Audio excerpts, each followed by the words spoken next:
Ayan guys, ito yung part 3 ng tutorial natin regarding kay Crush Live application. So ganito si Crush Live guys, paano mag-withdraw. Ayan, yung withdrawal po niyan is mabilis lang, parang other application din kung mahilig kayong mag-explore.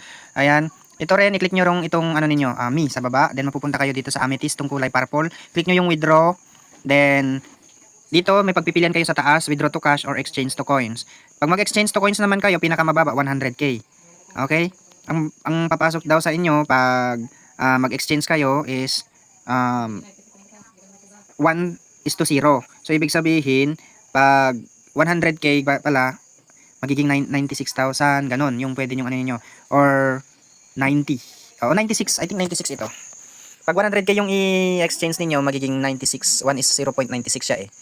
So 100k na coins magiging Amethyst magiging 96,000 coins. I think sa agent ito. Pero pag host nasa 90 yata pag mag-exchange kayo. Pero i-try nyo lang guys, hindi ko ito hindi ko pa na-try kasi mag-exchange. So i-try nyo lang kasi nakalagay naman dito is 0.96. 1:0.96. Ibig sabihin in every 100k 96,000 coins po yung papasok sa account niyo kung i-exchange nyo yung 100,000 na Amethyst. Ayan, sa withdraw to cash naman, ayan, makikita nyo dito may available account or total account amount na pwede nyo i-withdraw tsaka frozen gems. Ayan. So sa gems daw or sa Amethyst na yan, makikita nyo yung frozen gems na yan kung yung nakareceive kayo ng mga nabili sa mga Google Play na coins. Yun yung reason kung bakit nagkakaroon tayo ng mga frozen na earnings. Okay, yung iba kasi bumili sila direct sa app, hindi sa mga offline seller gaya sa mga GC ganyan. So yung iba bumibili sila direct sa app. Kaya doon, i-monitor pa kasi ng app kung yung legal ba yung pagbili nila sa mga gems na yon. Okay, so kailangan magantay tayo siguro ng wala makalagay dito kasi na wait lang, gem security. Oh, sabi niya 3 days daw yung pag-aantay nyo. 3 days po. Ayan, meron pala 3 days.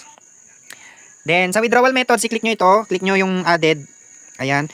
Sa taas, sa region, piliin yung Philippines. Then, syempre lalabas na yung Paymaya, GCash, yung mga banks nyo dyan, USDT, ePay, Binance. Ayan. Pag Binance kasi, USDT at saka ePay, mga 1% lang yan. Pag 1.5% lang yan. ePay is pinakamababa, 1% lang yung pwedeng mabawas sa kita ninyo. Pag Paymaya, GCash, 2% yung mababawas po sa kita ninyo kung mag-withdraw kayo direct sa mga account nyo na yan. Okay? So, i-click nyo yung GCash para i-binding. Ayan. Hahanapan kayo ng holder account number. So, account name. So, yung name nyo sa GCash. Ayan. Yung true name nyo po ha. Ang gagamitin nyo. Ayan. Tapos, sa baba, account number. So, ayan, yan po yung ninyo, account name, then yung account number nyo, then submit. Then confirm nyo binding. So i-ano nyo muna, i-check nyo muna kung tama ba yung account nyo na na-bind. Okay, then confirm binding. Ayan, so naka-bind na po kayo. Yan na po lalabas, red na po siya. Unbind naman po. I-click nyo lang yan kung gusto nyo palitan or i-replace yung GCash ninyo. May replace po dito. Ayan, i-click nyo yung replace, then ayan, mag-unbind po kayo. Click nyo lang yung unbind. Then, confirm. Kung papalitan nyo yung GCash account ninyo.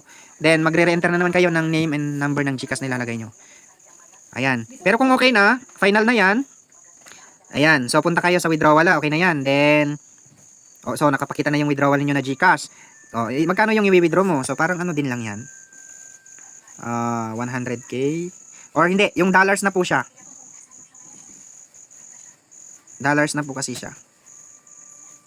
Ayan. Hindi pa po kasi siya pwedeng ma-withdraw kasi 43,000 pa lang yan. Kaya 4 yung lumalabas. Pero pag 100 na yan, pwede na kayong mag-type ng 10.